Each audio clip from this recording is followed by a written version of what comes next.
رمضان چلا ہے. لے جائیے.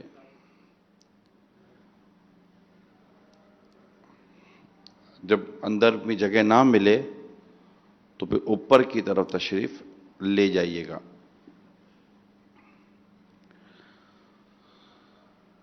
آج ماہ رمضان المبارک 1440 سن ہجری کا آخری جمعہ آ چکا ہے. یوں اب ہم آنے والے جمعے کو یقیناً جمعہ نہیں، وہ جمعہ تو ہوگا لیکن رمضان جمعہ نہ ہوگا. میرے شیخ طریقت امیر اہل سنت نے ماہ رمضان مبارک کے تعلق سے کچھ ایمان افروز عبارتیں دی ہیں. آپ لکھتے ہیں ماہ رمضان کی عظمتوں سے کون واقف نہیں. اس کے تشریف لانے پر مسلمانوں کی خوشی کی انتہا نہیں رہتی. زندگی کا انداز تبدیل ہو جاتا ہے. مسجدیں آباد ہو جاتی اور عبادت و تلاوت کی لذت بڑھ جاتی ہے. نیز سحر و افطار کی بھی اپنی اپنی کیا خوب بہاریں ہوتی ہیں. یہ ماہ خوب خوب بارش رحمت برساتا، مغفرت کی بشارت سناتا اور گناہ گاروں کو جہنم سے آزادی دلاتا ہے. جی ہاں میرے میٹھے پیارے اسلامی بھائیوں، حقیقت ہے یہ ماہ گناہ گاروں کو جہنم کی آگ سے آزادی دلاتا ہے. اتنا پیارا مہینہ ہے کہ اس میں جنت کے دروازے کھول دیے جاتے ہیں اور جہنم کے دروازے بند کر دیے جاتے ہیں. جہنم اللہ تعالیٰ آپ کو اور مجھے اس سے محفوظ فرمائے اور ہم سب کو اللہ تعالیٰ جنت میں اپنے پیارے حبیب صلی اللہ تعالیٰ علیہ وآلہ وسلم کا پیارا پیارا پڑوس عطا فرمائے. گناہ گاروں کے لیے تیار کی گئی ہے، نافرمانوں کے لیے جہنم تیار کیا گیا ہے. ہم نے جہنم کو شاید پڑھا یا سنا نہیں ہے،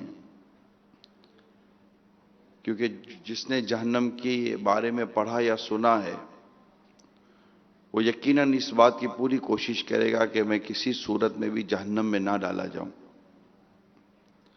اور جس نے بھی جنت کے بارے میں پڑھا یا سنا ہوگا اس کی یقیناً یہ خواہش ہوگی کہ میں جنت میں ڈال دیا جاؤں. ہم نے کچھ دنوں پہلے جنت کا تذکرہ سنا. یقیناً ہماری یہ طلب بڑی ہوگی کہ ہمیں ہو سکے تو جنت میں ہی جانا چاہیے، جنت میں لے جانے والے کام کرنے چاہیے. یہ جنت دلانے والا مہینہ ہے، یہ جہنم سے بچانے والا مہینہ ہے، یہ مغفرت دلانے والا مہینہ ہے، یہ بخشش دلانے والا مہینہ ہے، یہ رحمت الہی کی چھما چھم جو برسات ہوتی ہے یہ وہ مہینہ ہے.